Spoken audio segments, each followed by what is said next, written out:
大家好，我是麦门，这里是分享专做趋势盘、只赚轻松钱的频道。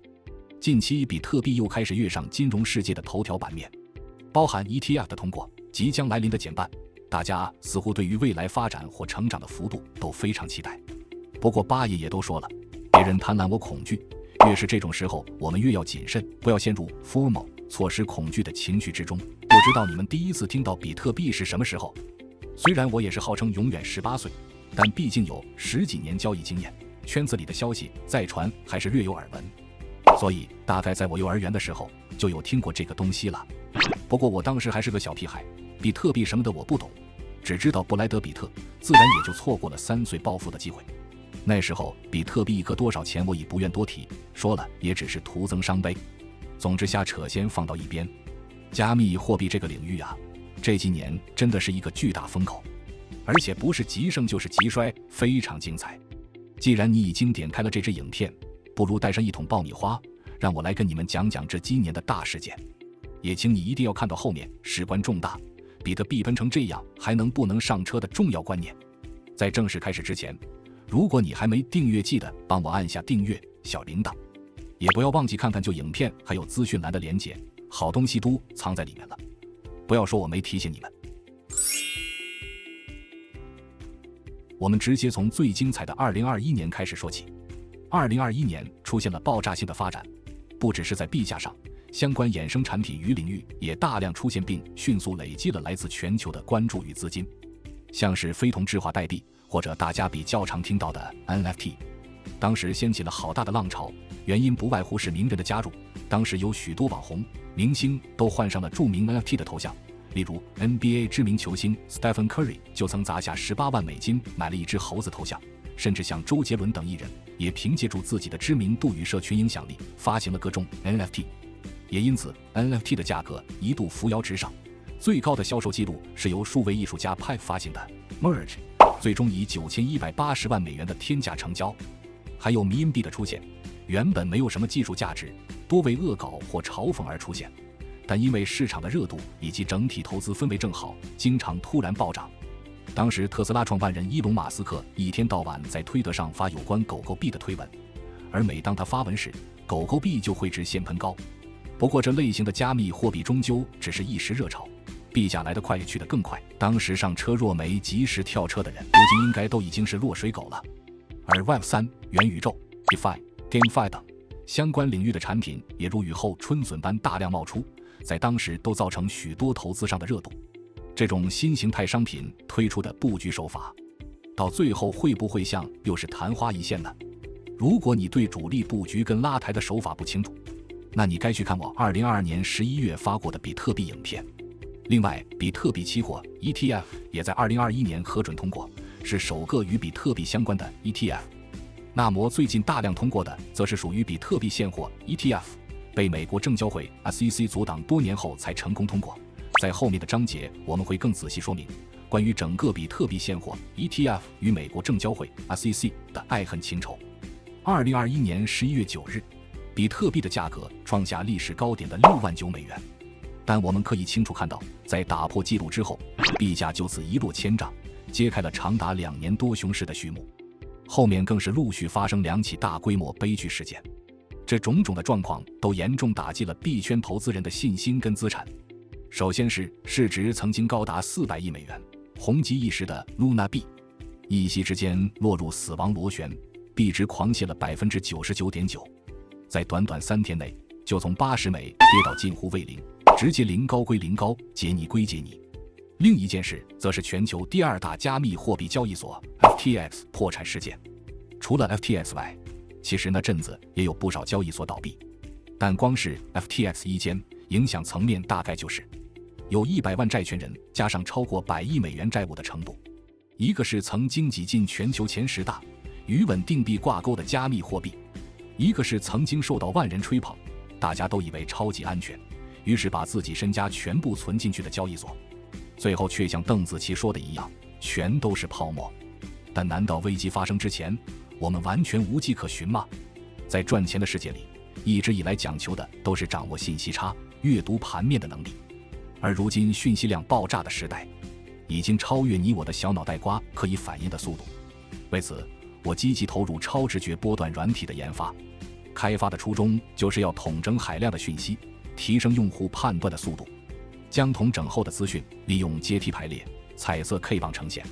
让你更直觉且更有自信地做出判断。如果你自认统整大量资讯的能力还有所不足，想要更系统化学习一套可以复制、风暴比漂亮的逻辑心法，那你要下定决心投资自己的脑袋，或是帮自己买个好用的辅助工具。不要再随波逐流了，拜托。邻居排队在买 ETF 00940，你就无脑跟着排队。邻居哪天说要跳楼，你也会跟吗？那你在做金融投资的时候，为什么常常忘记要先判断？只要你是我 YouTube 频道的追踪者，我们就是有一面之缘的情分在。先送你一个见面礼，在描述栏的第一个连结免费试用超直觉波段软体。若想解锁进阶功能，那可以参加现在的优惠活动，1+1轻松学礼包。比特币前2年的惨况我们回顾的差不多了，但相信大家也有注意到，比特币最近价格终于回暖，甚至突破历史新高。有很大一部分就是比特币现货 ETF 终于获准上市。在长达10年的时间里，许多公司都曾尝试撬开这道 SEC 立下的大锁，但 SEC 一直以一个理由，也就是对于加密货币领域中欺诈与操纵等不法行为的监管不足，而驳回了无数次的申请。简单来说，确实是加密货币的去中心化精神与传统金融的概念互相矛盾与冲突。部分比特币信仰者的蓝图，以比特币取代现有流通货币，或许也为权力中枢带来了一些威胁。从中国全面禁止加密货币交易以及挖矿这件事就可以略知一二。总之，传统金融圈确实对于加密货币是较为谨慎，甚至有些感冒的。即便如此，比特币所带来的影响力以及巨大估值，也让这些较为保守的机构不得不越加重视比特币的存在。过去在华尔街呼风唤雨的大佬机构，都逐渐加入了购入比特币的行列，也纷纷提交了关于比特币 ETF 的申请，要让比特币的交易进入传统机构中。SEC 只好先将期货 ETF 放行，原本打算持续阻拦现货 ETF， 但发生了2件事。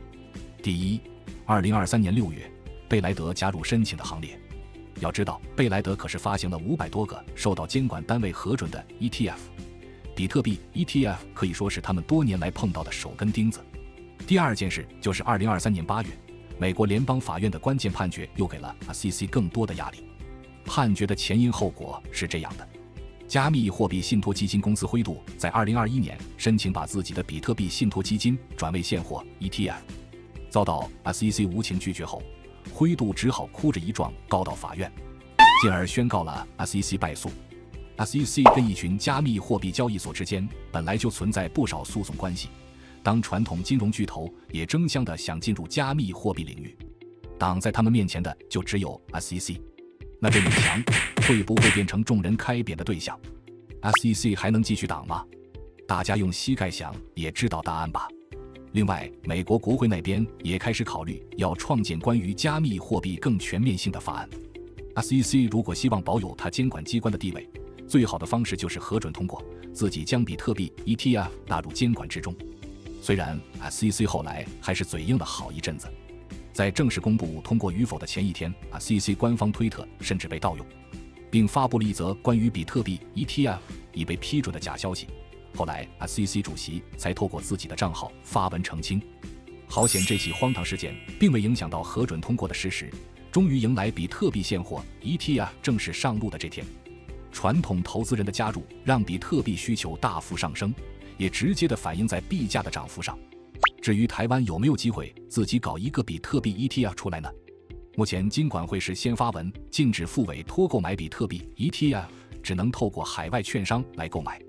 需等到4月底前券商工会提出配套方案后，再由金管会评估是否放行。但后续随着虚拟资产专法的研拟，过去被视为不法交易的比特币将会越来越走向制度内，那些原本不信任比特币的资金也终将无法忽视这块大饼慢慢汇流。你说币价能不跟着水涨船高吗？讲了这么久的比特币 ETF，如果你还不清楚这是什么东西，为什么可以造成这么多风风雨雨，这边简单跟你讲解一下。就如同市面上其他的 ETF， 本质上是一种交易基金，与黄金 ETF 相似。购买比特币 ETF 代表你不是直接持有比特币，但基金同样是追踪实际币价，透过比较间接的方式参与加密货币市场。这样会带来2个好处。第一，大幅降低投资阻碍。虽然中心化交易所过去主打的一个重点是远比传统金融机构有效率，开户流程也相较简便许多，但实际上在这个产业尚未成熟的阶段，有太多居心叵测的人。像前面所讲到的，在关键时期交易所大量倒闭，也让投资人对于现有的交易所信心不足。而 ETF 背后的资金管理公司相对稳健且合规，只要用既有的股票账户即可买入，不必再另外开户或持有冷钱包，密码遗失或诈欺等常见的币圈风险也可以因此大幅降低。第2个好处在于，由于现在还在蜜月期，各个发行商当然默默地展开了费率大战，因此购买比特币 ETF 的管理费比交易所购买比特币现货的手续费还要低。不过交易手续费只有交易时收取，而管理费则依据个别基金设计不同，但通常会定期收取。无论如何，至少未来可以把握机会，享受付出相较便宜的管理费来持有加密货币相关资产。而风险则是在于比特币本身仍属于高波动性的标的，暴涨与暴跌都是家常便饭，未来监管环境与流动性等等也都要持续关注。与一般的 ETF 标的有很大不同，比较不适合无脑持有。另外，不直接持有比特币也代表了失去使用比特币来支付货款的机会。无论如何，已经有不少研究报告证实，在传统的6040投资组合里，加入部分的比特币部位以提升投资绩效。我们在思考加密货币的价值时，必须用更加宏观的角度，它不该只是一场3-5年的热潮。里面的核心观念包含区块链技术、元宇宙技术，还有那些曾经透过加密货币来筹资的新创公司，其实都还是非常有价值，也绝对是互联网或科技进程未来会持续成长的方向。而币圈的内在精神强调去中心化，强调社群共识，虽然在经历了这么多反噬之后显得过于理想化，